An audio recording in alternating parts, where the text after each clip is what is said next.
and welcome to Cat Textiles. My name is Julia. Thanks for checking out my shop. Sorry we couldn't be there in person and meet each other face to face, but this next best thing, and we'll stay safe for now until we can all be together again at an actual show. So I'm going to talk to you about the products that I make here in my chaotic studio, which you're only seeing part of it. So the first product that I make are my oven mitts, and they do come in pairs. They are the slide-on style like this, so you can wear them on either side, either hand. They're ambidextrous, and then also you can have nice little puppet shows in the kitchen and stuff when you're bored. I make them in two different sizes, so I have the regular adult size, and then I make them in a smaller, what I call a petite size. So these are really good for elderly ladies, like my Nana would have liked these, and also for young kids as well. So anywhere from about 5 up to early teens, depending on how big they are. But they are made exactly the same as the adult mitts, so, and I'll go through how that's done shortly. So if they do happen to, if the young ones happen to touch anything while they're wearing them, then they will be protected as well. And as you can see, I can get them on my hand. They're a little short through the, through here for me, like when they hit the ends there, but still okay. The regular size work very well for that. So this is how I make them. This is a cutaway one that I have. So you'll have a cotton lining. Then you'll have a product called Insulbright, which is your heat reflective fabric there, and a layer of all natural cotton batting, and then your exterior fabric. In the palm area here, which is what's going to see the most heat, I do the Insulbright and 2 layers of cotton batting. Little extra protection, helps to absorb steam as well, and then you're nice and safe. I use my mitts to take my cast iron pan out of the oven, which is about, it's usually in there about 450. Take it and put it up on the stove top. You'll feel a little bit of warmth, but nothing major. The Insulbright is rated, I believe, up to about 475. Now, please note that they are not suitable for the barbecue because of the fabrics that they are made from. They will not resist flare-ups. That's the most common thing with that. And also keep away from an open flame as well, or an electric stove top as well. They are cotton, so they can burn if you do that. So be gentle. You can machine wash them. I recommend you machine wash them on gentle, hang them to dry, and they will retain their shape. If you put them in the dryer, the batting shrinks a little bit and they don't quite look the same. They're not bad, but they don't quite look the same, so I would recommend hanging them to dry.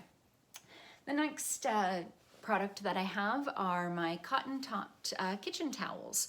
So they are done so that you can hook them over your bar handle on your stove door or your dishwasher, and some people have the bar drawer pulls as well. You can hang them from there.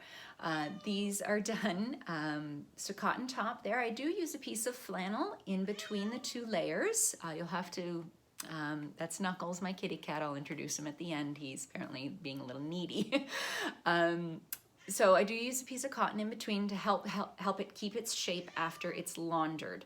These are washer dryer friendly. They have a 100% Turkish cotton terry bottom on it, which is folded, and you'll get that there.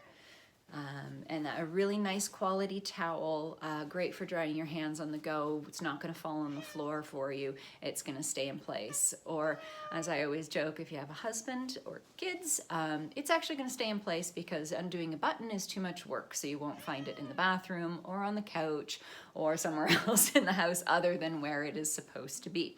So these come in a huge range. I've got pineapples with a black towel. I have these wonderful little kitty cats on a teal one.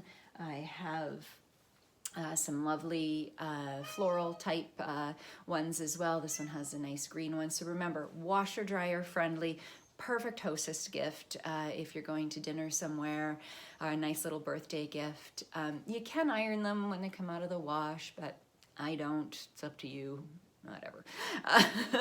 Also, don't forget, these can also be used in a powder room as well. If you have a nice little bar there, you can find a nice design that will add a little something to your powder room there. So check out the website or my Etsy shop. There is a lot to choose from there. Mushrooms, beavers, otters, cats of so many types.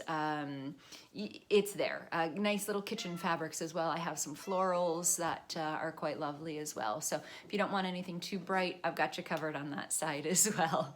The last thing that I do for the kitchen are aprons. These are it's called a handkerchief style. So I make these. They are fully adjustable.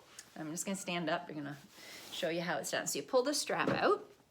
And you're going to tuck that over your head, grab the straps at the end, pull it up, adjust it to wherever you want it to be in height. Take the extra straps. If you want it loose, just tie it around back. If not, bring it around front and you can tie it up like that. All cotton, fully washable. The handkerchief style, which I wish you could see, it comes to a point in the front, and what's nice is when you're bending down to grab things out of the oven, you're not constricted. It's not grabbing onto the side of your jeans or anything like that. Again, lots of great patterns and stuff. I got the lovely beer apron on today, but again, take a look and you'll see all the great choices. Now, something a little different that I do. I suffer from migraines, and you try to use as many things as I can to minimize the impact of them. So I make lavender sleep masks. I do the regular style, or I do ones with little kitty ears on them because I want nothing more than to nap like my cats. So I fill them with an organic French lavender, and there's also buckwheat husks inside as well. Buckwheat husks are hypoallergenic, and they don't break down and dust down, which is nice. It's also much lighter than the flaxseed ones. When I'm having an episode, I don't like too much weight on my face, and so this was a great way to get the coverage to black out the light without getting too much weight on my head. When it feels like a 10-pound Smartie, you don't want that. So again, lots of great designs to choose from with that. I even do some for male patterns as well, and there's sharks and pirates and all sorts of stuff. So go check those out as well. And then one of the last things that I do are catnip toys. I make two different kinds. So the first ones I do are the little pillow style ones here. And I got some dragons and some frogs. Oops, frogs. And again, I pick fabric just for these because I think they're so much fun. They are 2 layers of cotton, so they are a little stronger than your regular toy. So if you have a fella like mine, I had one who would put his paw down and pull and tug on it and bite at it. He's lost his upper teeth a few years ago, so he doesn't do that anymore.